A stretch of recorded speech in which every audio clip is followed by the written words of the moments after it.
En mi casa paterna, toda la vida desde que yo recuerde, en la entrada había una Biblia así de grande, ¿sí? Y entonces yo recuerdo de chamaco, ¿no? 6 años, regresaba de la escuela, pues vas con la mochila, sales corriendo, entraba a la casa y me topaba con la Biblia. Y entonces, pues no le daba de espalda, ¿no? Sino que como que la tenías que ir rodeando y ya luego salías corriendo. Y yo decía, pero ¿por qué está en el centro del pasillo de mi casa, no? Y más si venías de hacer una travesura, como que llegabas y entonces le dabas la vuelta otra vez y salías corriendo a tu cuarto. Y a lo que voy es que era una tradición anterior, o sea, yo en mi casa no es que yo tenga, claro, yo una Biblia en la entrada, pero así lo tenían mis papás, y a lo mejor te identificas con tus abuelos o tus padres que tenían algo así, pero ellos estaban haciendo como un statement, como una declaración, ¿no? De que en esta casa, ¿sí?, Dios reina. Leemos y la palabra de Dios, y es central la palabra de Dios. Y obviamente mis padres, además de tener la Biblia ahí en la entrada, bueno, pues íbamos fielmente cada domingo a la iglesia y abríamos juntos la Biblia y nos enseñaban acerca del temor del Señor. Mira, el Salmo 34:11 dice: vengan, hijos míos, y escúchenme, que voy a enseñarles el temor del Señor. Entonces, muy hermosos los recuerdos que yo tengo, porque nos enseñaron, ¿sí?, a temer a Dios y amar a Dios. Y de repente, o sea, imagínate que mi papá llegara a mi casa, ¿sí?, y estamos ahí, de repente me dijera: ¿me prestas una Biblia? Y yo le dijera a mi papá: no, en esta casa no tengo Biblias. ¿Qué diría mi papá, no? ¿Cómo que no viste que en la casa teníamos, no? Y estábamos platicando, Caro y yo, que en nuestra casa tenemos como 50 Biblias. Y no es que las coleccionemos, pero tenemos en inglés y en alemán y en francés. Y tenemos Biblias de estudio, y tenemos Biblias infantiles para cuando nuestros hijos eran chiquitos, y las estamos guardando para los nietos. Y, o sea, cantidad de Biblias que usamos, porque no solo es tener ahí la Biblia en el pasillo, sino es leerla. Y en mi casa es centrar la lectura de la Biblia, buscar el consejo de parte de Dios ahí. Ahora, algo que yo veo es que muchas veces una generación le puede enseñar a la otra, ¿sí?, moral, integridad y los valores bíblicos, pero de repente he visto cómo para la tercera generación se levanta una generación de jóvenes que no sabe nada acerca del temor del Señor, o no quiere saber nada acerca de Dios.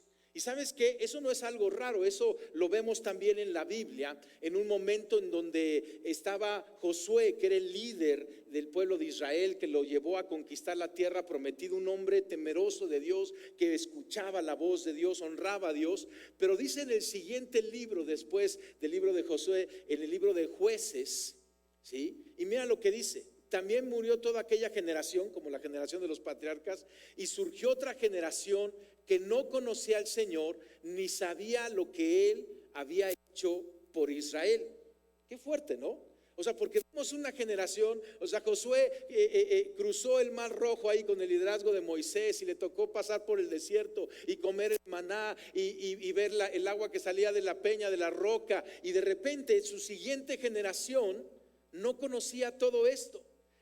Pero tristemente esto lo vemos hoy en día, que se levanta una generación que de repente no está caminando de acuerdo a lo que a los valores o principios que tuvo o tiene en su casa.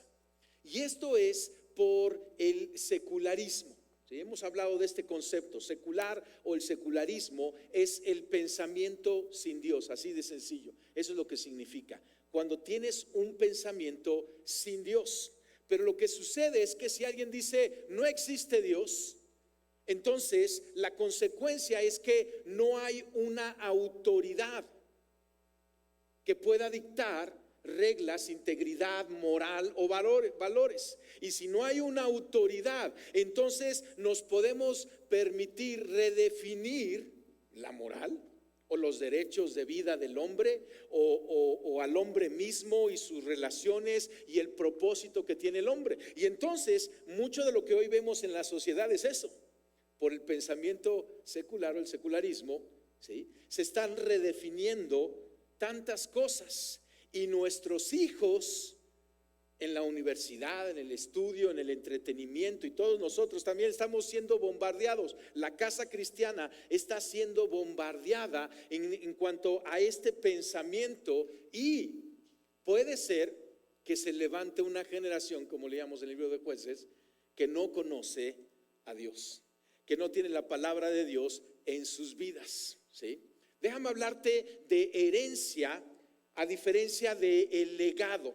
Seguramente la palabra herencia la conoces, ¿no? Uno dice, no, ya estoy esperando, déjame que la conozca, ya estoy esperando la herencia, ¿no? O algunos de ustedes a lo mejor ya está pensando en la herencia que van a dejar, ¿no? Y entonces ya si eres como de mi vuelo, ya tienes que haber tenido, ya tienes tu testamento hecho, ¿no? Porque pues tenemos que estar pensando que si algo queda, ¿cómo se llama? Lo podamos nosotros heredar. Entonces la herencia tiene que ver con algo material que dejamos a nuestras generaciones, y eso que dejamos puede ser usado para bien o para mal, de acuerdo a lo que esas generaciones sepan y tengan. Pero el legado es diferente. El legado es algo inmaterial, no es material el legado. El legado son valores morales, son el respeto, la integridad, que se transmite de generación a generación. Mis padres me dieron un legado, ¿sí? Que te lo estoy ilustrando con esto. Y nuevamente no te estoy diciendo que tengas ahí la Biblia así de grande y en la entrada de tu casa. Eso es una ilustración. Pero me dieron un legado, ¿sí? Algo inmaterial. Fíjate, tanto la herencia como el legado lo tienes que tener para poderlo heredar. A lo mejor tú dices, yo le quiero heredar un rancho a mis hijos. Bueno, la pregunta es, ¿y ya tienes el rancho? Porque si no tienes el rancho, por más que quieras y lo dejes en el testamento, no lo vas a heredar. De igual manera el legado tú vas a dar, transmitir lo que tú tienes. Porque si no lo tienes, pues por pura buena intención no se da un legado. Ahora, la herencia normalmente se da al morir, ¿no? Alguien muere y da esa herencia, aunque alguien puede heredar en vida. Pero el legado es muy diferente. El legado se da paso a paso durante toda la vida. Es muy hermoso porque el legado es como dejarnos a nosotros mismos, a la siguiente generación. Y lo vamos dejando a través de la vida. Esta ilustración yo tenía 6 años de lo que recuerdo, ¿no? Y entonces ya estaba sucediendo un legado que mis padres me estaban dando, me estaban transmitiendo. Y el legado tú y yo tenemos que pensarlo, planearlo e intencionalmente dejarlo a la siguiente generación. Déjame ir a este pasaje y nuevamente, esto que voy a hablar es tanto relevante para padres. ¿Cuántos papás hay aquí? Mamás y papás, bastante. Como para jóvenes. ¿Cuántos jóvenes todavía no son papás, pero algún día van a ser papás y demás? Si no se anímense, sí, eso, algún día. O sea, este es una enseñanza para todas las generaciones. Y vamos a ir a este pasaje que está en el libro de Jeremías. Jeremías es un profeta en el Antiguo Testamento y escribe Jeremías capítulo 6, versículo 16 y dice, así dice el Señor. Entonces un profeta está hablando de parte de Dios, y esto que vamos a estudiar es algo que Dios nos habla. No es la ocurrencia de un hombre que muy sabio, no, esto es Dios mismo que nos está diciendo. Y fíjate lo que dice: deténganse en los caminos y miren. Pausa. Está hablando en plural, porque hay muchos caminos, hay muchas opciones que tú y yo podemos tomar en nuestra vida. De hecho, hay un pensamiento secular que dice todos los caminos llegan a Roma y todos son buenos y todos son válidos. Pero Dios está diciendo, a ver, detente tantito porque tienes muchos caminos. Y luego fíjate lo que dice, miren, y esto es clave, pregunten por los senderos antiguos. Esto de preguntar va a ser muy relevante de lo que vamos a estar hablando ahorita, porque si tienes muchas opciones y no sabes cuál tomar, ¿qué haces? Preguntar a alguien que ha recorrido, alguien que conoce, ¿sí? Lo interesante es que dice, pregunten por los senderos antiguos. Joven, yo sé que en cuanto escuchas la palabra antiguo, ya te suena anticuado, ha pasado de moda, que ya no sirve para nada, porque yo soy moderno, yo soy aquí la última moda, y muchas veces descalificamos lo antiguo como no valioso. Y tenemos este pensamiento, lo moderno, eso es lo bueno, eso es lo que yo tengo que escoger. Y mira, no hay ningún problema con las modernas, pero escucha nada más, déjame darte esta ilustración. ¿Verdad que estamos viviendo tiempos modernos? Estamos llegando, mandando robots a Marte y estamos, prendes el celular y en menos de un segundo va el satélite y regresa, y si se tarda más ya te desesperas, y estamos haciendo avances médicos y cirugías increíbles, o sea, estamos viviendo una modernidad increíble, ¿no? ¿Sí te has dado cuenta de eso? Pero ¿sabías que hoy en la historia del planeta hay más esclavitud que nunca antes? Dice, ¿cómo es posible? Si somos tan modernos, ¿por qué hay más esclavitud que nunca antes? Y esa esclavitud viene por toda esta esclavitud sexual y de comercio y de órganos. Y hay una cosa horrible sucediendo en el planeta, porque entiende esto: la modernidad no necesariamente significa que las cosas son mejores, ¿sí? Pueden ser más rápidas, pero no mejores. Y entonces aquí Dios está diciendo, pregunten por los senderos antiguos. Se está refiriendo a un camino que ha sido probado por las generaciones y ha tenido buenos resultados. Y luego continúa diciendo, pregunten por el buen camino y no se aparten de él. Nuevamente, pregunten por el buen camino y no se aparten de él. Ya que lo escoges, necesitas tomarlo y necesitas seguir en ese camino, porque va a venir la tentación de tomar otros caminos, de tomar atajos. El buen camino no es un atajo, el buen camino es el buen camino a recorrer. Y fíjate lo que Dios dice al final: así hallarán el descanso anhelado. Todos queremos descanso, todos queremos paz, todos queremos que nos vaya bien, todos queremos menos dificultades, y Dios está diciendo, pues por eso escoge el buen camino y vas a encontrar el descanso anhelado. Es interesante, pero este versículo termina diciendo, pero ellos dijeron, no lo seguiremos. Entonces está padre el versículo, pero es triste cómo termina, porque ellos quizás son aquellos que estaban por escoger el camino, que estaban preguntando, quizás decidieron no preguntar, o aunque preguntaron y les dijeron, no lo vamos a seguir, porque cada quien tiene que tomar sus propias decisiones. Pero aquí hay un reto generacional, ¿sí? Tenemos generaciones que nos han enseñado valores, y las siguientes generaciones tenemos la decisión de tomarlas o no, pero también de poder transmitirlas a las siguientes generaciones. Y yo veo que hay una crisis en los padres, pero también hay una crisis en los hijos, ¿sí? Todos en algún momento somos padres e hijos, ¿no? O sea, en ese tiempo de 6 años yo era hijo, sigo siendo hijo, ¿verdad? Pero ahora soy padre y al rato voy a ser abuelo, y también todo este mensaje está para los abuelos. Pero la primera crisis que yo veo en ese transmitir de generación en generación el buen camino, la moral y los valores, la crisis está en los padres. Entiende esto. Esta es una estadística real. En México, los padres pasan 12 segundos a la semana con sus hijos platicando de cosas relevantes. 12 segundos a la semana, ¿sí? Yo sé que algunas mamás dicen, no es cierto, si yo me la paso regañándolo, esa es otra cosa. Pero una plática así cara a cara, en donde estás de corazón a corazón, transmitiendo un legado, la estadística es que son 12 segundos a la semana. ¿Qué puedes hacer con 12 segundos a la semana? ¿Verdad que no se logra muchísimo con 12 segundos? Ni hacer una buena pregunta, ¿sale? Entonces, el problema que yo veo es cuando los padres renuncian a la formación espiritual en casa. Como que dicen, no, a mí no me toca, ellos que crezcan y escojan. Pero no es el diseño de Dios, ¿sí? Fíjate lo que dice Deuteronomio capítulo 6. Y está hablando nuevamente Dios y dice, escucha Israel. Perdón, aquí es la enseñanza de Moisés. Dice, escucha Israel, el Señor nuestro Dios es el único Señor. Ama al Señor tu Dios con todo tu corazón y con toda tu alma y con todas tus fuerzas. Está dando el primer y gran mandamiento.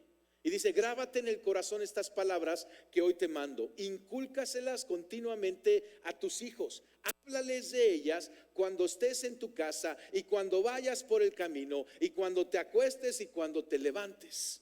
O sea, en todo momento debe de ser un momento para esa interacción del legado, de transmitir. Estés en casa o vayas, ayer estábamos andando a caballo, ¿verdad? Con mi hija y echamos una conversación padrísima, riquísima, de cuestiones de Dios, de valores, de principios, de inquietudes. Entonces, si el papá dice, a mí no me toca, ese es un error. porque sí, nos toca a los papás. El segundo error es cuando el papá dice, ok, me toca, entonces lo llevo a la iglesia, ¿no? Y tú dices, ¿está mal llevarlo a la iglesia? No, no es muy bueno que lo lleves a la iglesia. Pero no le puedes delegar a la iglesia toda esa responsabilidad.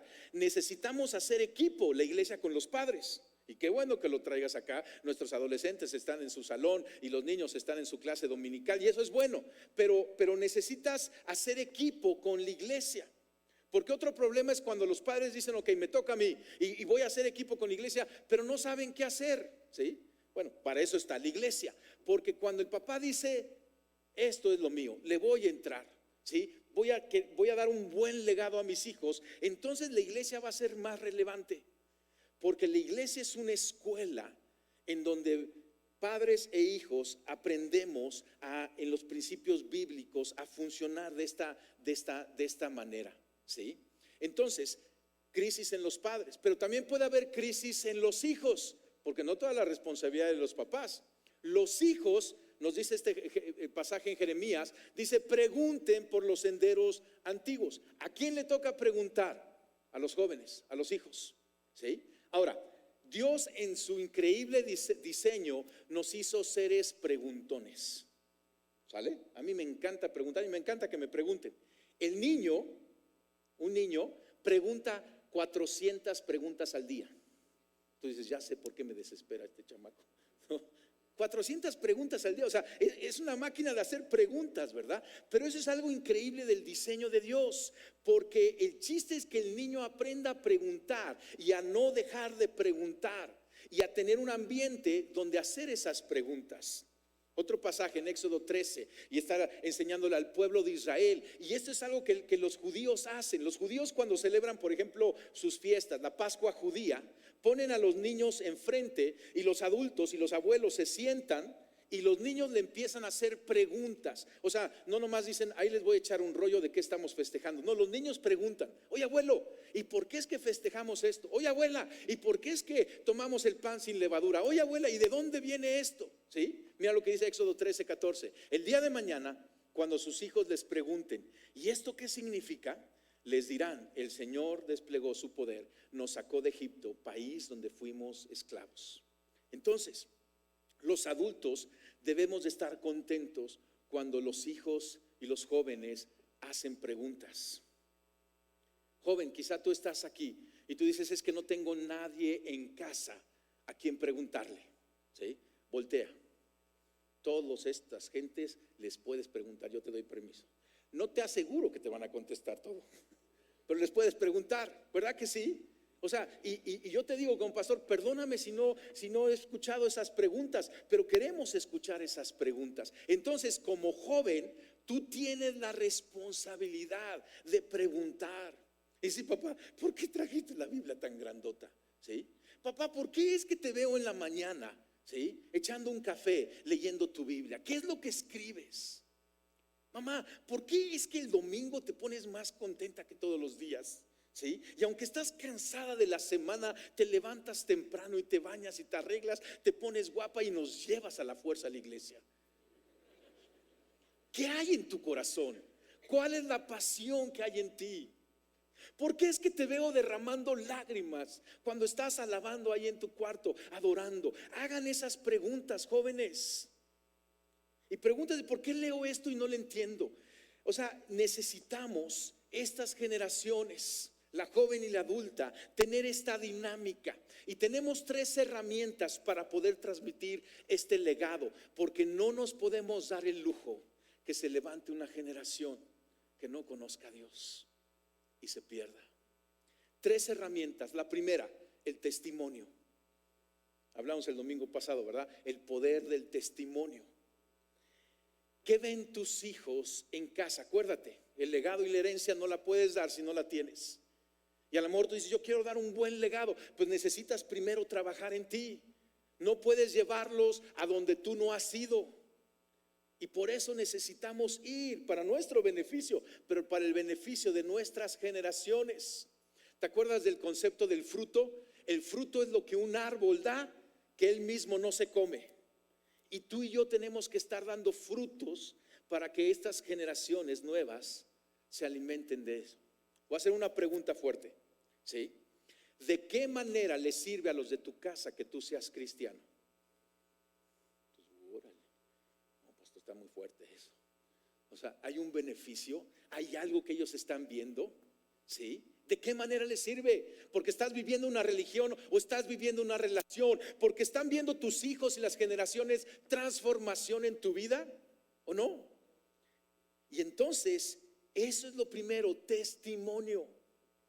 Porque muchas veces las generaciones jóvenes dicen, no, pues yo veo y pues nomás no quiero ese legado, ¿sí? Porque no hay una coherencia. Y entonces eso es lo primero que tenemos que tomar. Pero es una gran herramienta, ¿sí? Porque cuando un hijo ve y sabe, dice, yo quiero eso, ¿sí? O sea, lo que ven en casa es lo que verdaderamente tú y yo somos, ¿sí? Y tú le puedes preguntar a mis hijos, porque a lo mejor tú me ves aquí en el podium y aquí padrísimo y levanto mis manitas y todo lo que sea, pero pregúntame, ¿y cómo es este cuate en casa, no? ¿En verdad es lo que dice que es? ¿Sí? Porque ese es el testimonio que estamos transmitiendo. Segunda herramienta, la oración.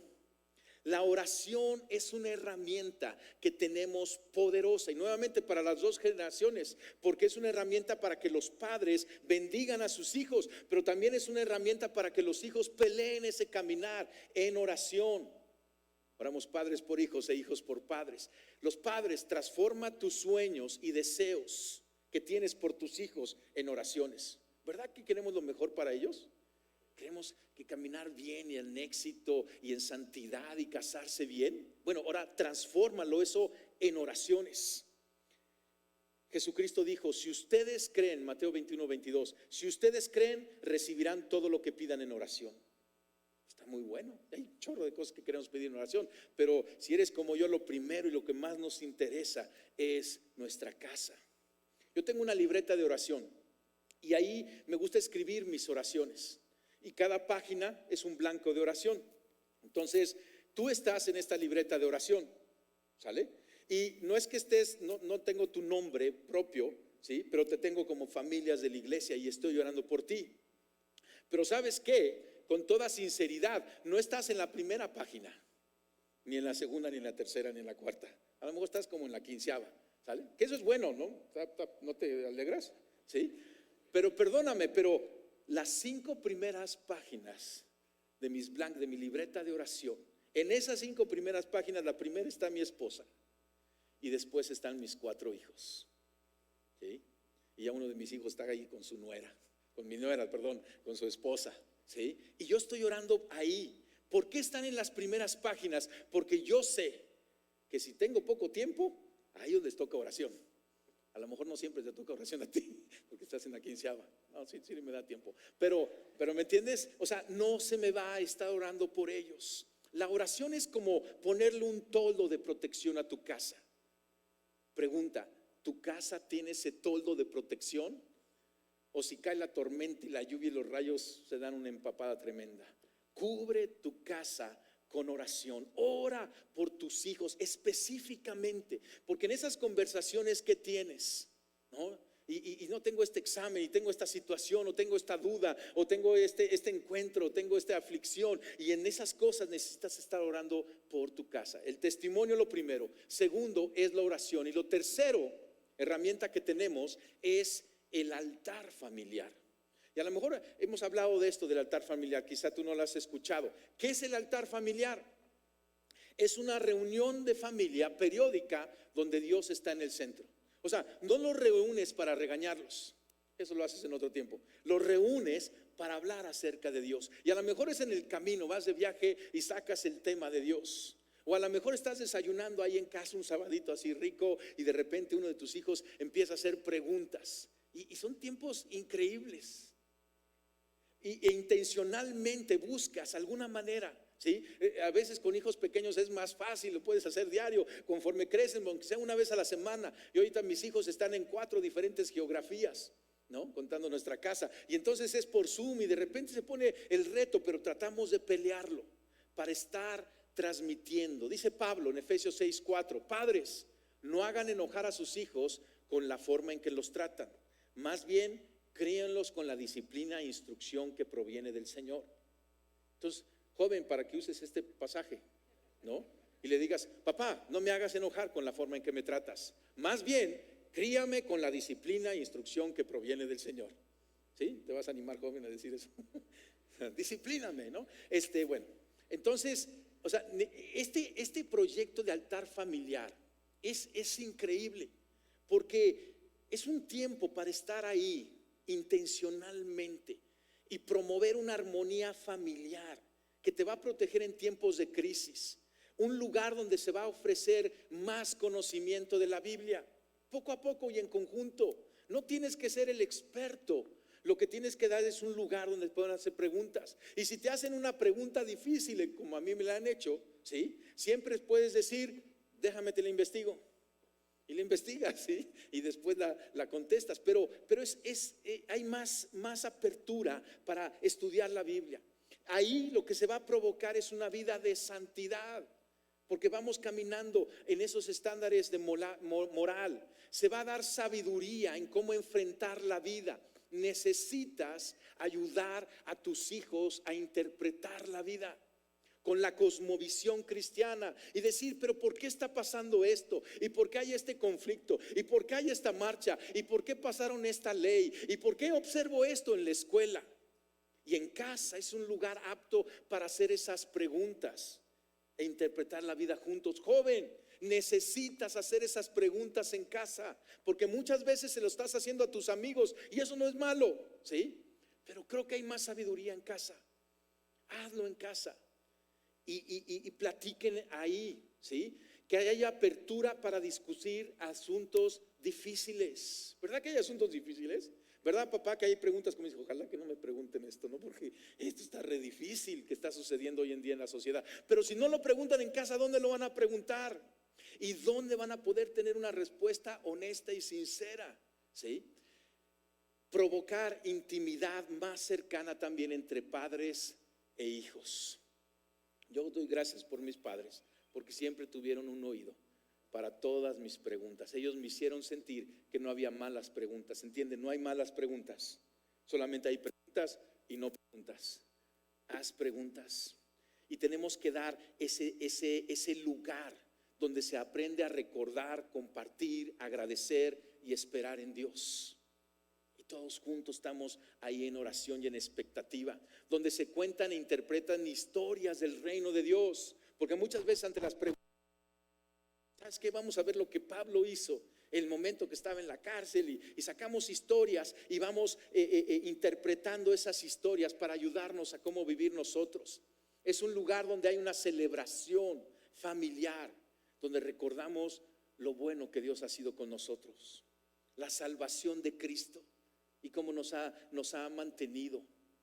Caro y yo acabamos de celebrar 30 años de casados. Y hicimos un festejo y lo movimos de fecha porque queríamos que nuestros 4 hijos estuvieran ahí, ¿sí? No fue la fecha exacta, pero no nos importó, y había familia que andaba de viaje y no nos importó. Queríamos que nuestros hijos vieran, ¿sí? Cómo agradecemos por lo que Dios ha hecho con nosotros. Es un lugar de transformación para cada miembro de la familia, en cada etapa en la que se encuentra. Es un tiempo, como decíamos, para interpretar la vida, para fortalecer la fe. Ese es el altar familiar. Tu testimonio, la oración, el altar familiar y muchas preguntas. Pregunten y vuelvan a preguntar hasta que quede claro, hasta que salga la respuesta. Déjame leerte el Salmo 78 para ir cerrando esto. Fíjate qué hermoso salmo. Y voy a leer nada más los 7 versículos. Dice: pueblo mío, atiende a mi enseñanza, presta oído a las palabras de mi boca. Mis labios pronunciarán parábolas y evocarán misterios de antaño. Nuevamente, misterios antiguos. Cosas que hemos oído y conocido y que nuestros padres nos han contado. No las esconderemos de sus descendientes. Hablaremos a las generaciones venideras del poder del Señor, de sus proezas y de las maravillas que ha realizado. Él promulgó un decreto para Jacob, dictó una ley para Israel, ordenó a nuestros antepasados enseñarlos a sus descendientes, para que los conocieran las generaciones venideras y los hijos que habrían de nacer, que a su vez los enseñarían a sus hijos. Fíjate qué interesante. Así ellos pondrían su confianza en Dios y no se olvidarían de sus proezas, sino que cumplirían sus mandamientos. Entonces, la meta es discipular a las generaciones, pero la meta es levantar discípulos que sepan hacer discípulos. Porque a veces levantamos discípulos y esos discípulos no saben hacer discípulos, y ahí se corta esa generación y se levanta una generación que no ha oído. La meta es que tú y yo podamos levantar discípulos que sepan hacer discípulos. Joven, la meta es que tú seas un discípulo que sepas hacer discípulo. Y por eso son las preguntas. ¿Y cómo le hacen para esto? ¿Y cómo le han hecho para mantener su matrimonio 40 años? ¿Y cómo le han hecho para...? O sea, hagan preguntas, porque un día tú lo vas a tener que enseñar a tus generaciones. Y no nomás puedes decir, así lo hicieron los abuelos. No, lo hicieron así por esta y tal razón. Esto es lo que Dios les habló. Este es el fuego que había en su corazón. Entonces, la casa cristiana, tenemos casas cristianas, ¿sí? Si crees en Cristo, si quieres conocer más a Cristo, es una casa cristiana, no es perfecta. Y mira, no importa la anatomía de tu casa, ¿sí? Quizá está el papá y la mamá, quizá tu mujer es cabeza de hogar, quizá están los abuelos criando a los nietos. Yo no sé cuál sea la anatomía de tu casa. Quizá, joven, estás ahí más solo, pero Dios tiene un propósito para ti. Y dentro de la iglesia tiene más sentido. La casa cristiana es el taller del maestro, donde el proceso de formar el carácter es silenciosa, amorosa, fiel y exitosamente llevado a cabo. Es en casa. Y la iglesia apoya el trabajo que tú y yo hacemos en casa. Nuevamente, joven, si tú estás aquí y dices, es que no veo esa casa, que la iglesia sea tu casa, que aquí encuentres ejemplos, hermanas mayores, figuras paternas que te puedan ayudar, te puedan aconsejar, te puedan guiar. Mujer, yo te pregunto, mujer adulta, ¿no estarías dispuesta a que una jovencita fuera y te preguntara acerca de cuestiones de la vida, cuestiones del amor, cuestiones de decisiones de trabajo? ¿Sí, mujer, estarías dispuesta? ¿Sí? O hay algunas mujeres que dicen, no, yo no quiero.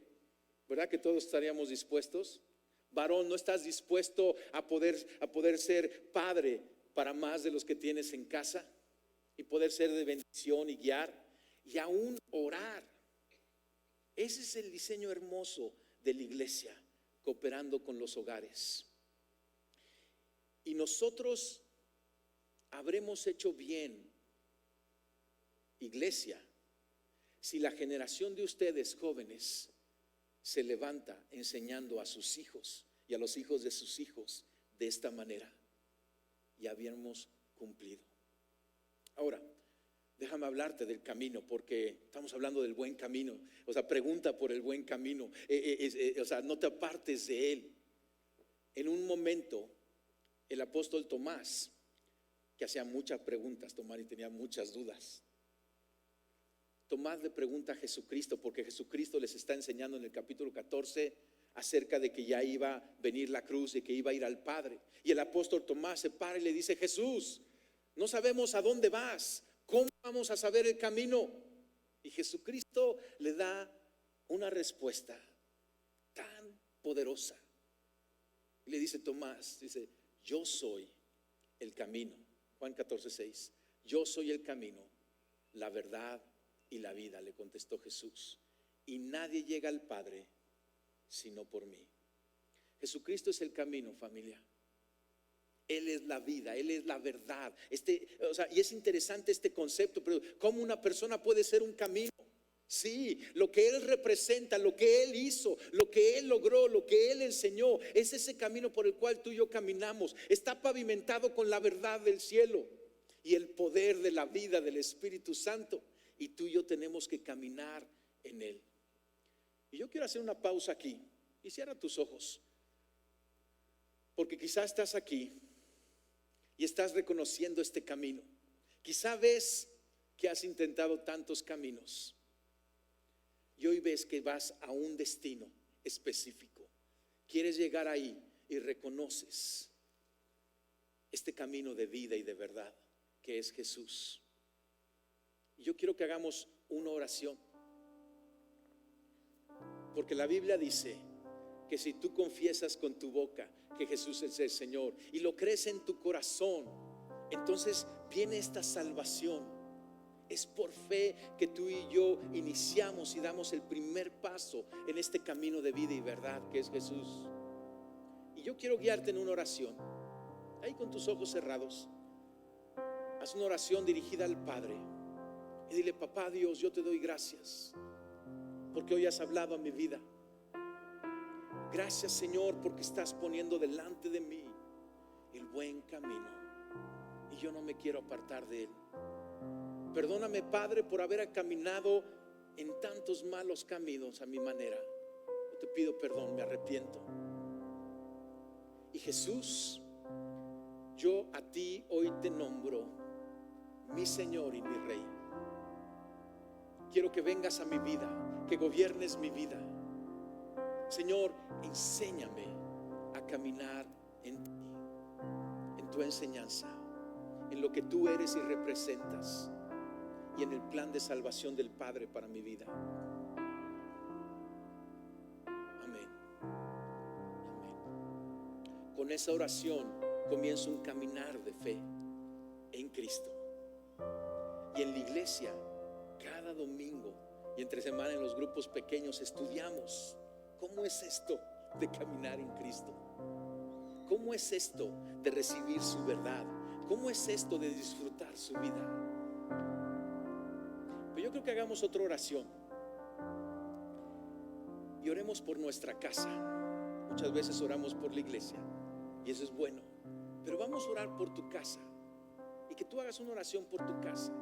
Que tu casa se transforme en ese cuartel de refugio, en ese taller del maestro que hablábamos. Cierra tus ojos. Quizá hay pensamientos que vienen a ti porque te has equivocado, porque has fallado y te sientes como inadecuado.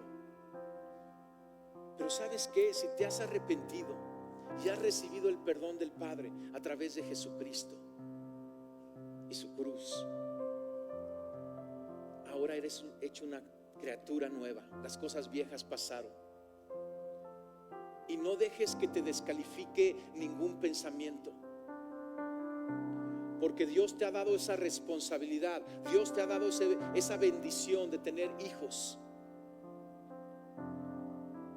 Y toma esa responsabilidad y corre con ella, porque no correrás solo.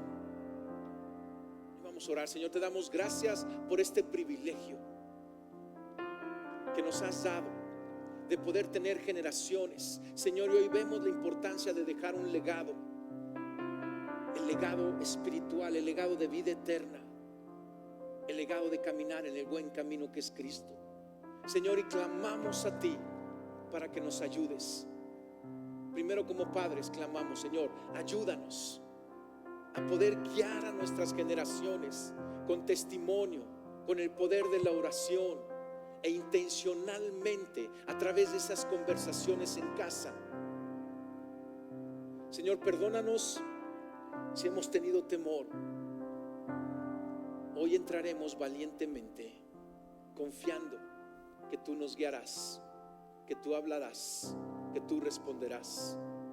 Ayúdanos a crear ese ambiente receptivo, abierto, íntimo y poderoso en casa, en el nombre de Jesús. Y yo quiero que hagamos una oración, los jóvenes. Ahora los jóvenes, estés en casa o quizá ya estás fuera de casa. Hay algunos jóvenes que están por iniciar una casa. Hay un propósito de Dios para ti. Y hay generaciones más adultas, los abuelos, luego vienen los padres, y quizá hay generaciones ahí intermedias. Todavía no son padres, pero ya están fuera de casa. ¿Y qué hay para ti? Es tomar este modelo y soñar con un hogar de esta manera. Yo quiero bendecir tu vida, joven. Cierra tus ojos. Señor, yo bendigo a todos los jóvenes aquí presentes. Yo te doy gracias, Señor, porque por una u otra razón están aquí hoy y están escuchando esto y están siendo impactados por esta oración. Yo los bendigo en el nombre del Padre, del Hijo y del Espíritu Santo, y yo declaro que sus vidas son unas vidas de búsqueda, de preguntar, Señor, pero también de encontrar. Yo los bendigo, Señor, con un caminar claro en ese buen camino que eres tú, Jesucristo. Señor, yo los bendigo con sanidad en sus corazones, porque quizás han dicho que sus preguntas son malas e inadecuadas, Señor, pero trae una sanidad y hazles entender que tú los has hecho así, con preguntas y con dudas y con búsqueda y con hambre, pero el propósito es para que te encuentren a ti. Señor, rodéalos. Yo los bendigo, Padre, con guías, mentores espirituales, en casa y fuera de casa, en la iglesia, Señor, en la universidad, que se puedan encontrar con gente temerosa de ti, que les hable de lo maravilloso que eres. Rodéalos de buen consejo. Señor, yo también los bendigo y los aparto del mal consejo que se ha estorbado, Señor, de sus vidas. Y yo declaro que ellos caminan en el buen camino y no se apartan de él, y encuentran el descanso deseado, en el nombre de Jesús.